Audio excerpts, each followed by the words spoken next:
এটা হচ্ছে হাওয়া দেওয়ার ভাল্ব এবং এই যে এটা হচ্ছে পানি দেওয়ার ভাল্ব। হ্যাঁ, পানি দেওয়ার ভাল্বটাকে একটু দেখাই দেই। এটা হচ্ছে এইভাবে করে আপনি বেসিন থেকেও পানি দিতে পারবেন অথবা জগ দিয়েও পানি দিতে পারবেন।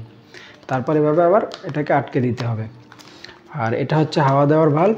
এই ভাল্বের মধ্যে এটা খুলে এই যে এইখানে ভিতরে একটা ভাল্ব রয়েছে, আশা করি দেখতে পাচ্ছেন।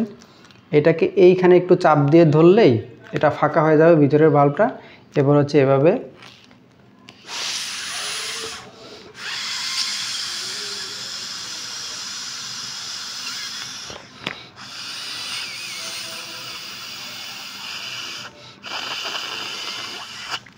এই যে আপনারা দেখতে পাচ্ছেন, এই যে হাওয়া ভর্তি হয়ে গেছে।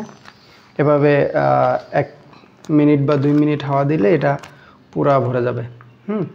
এখানে একটু চাপ দিয়ে নিতে হবে আর কি, এখানে একটু চাপ দিয়ে ধরে তারপর এভাবে মুখ দিয়ে হাওয়াটা দিতে হবে, তাহলেই হাওয়াটা সুন্দরভাবে পৌঁছে যাবে ভিতরে।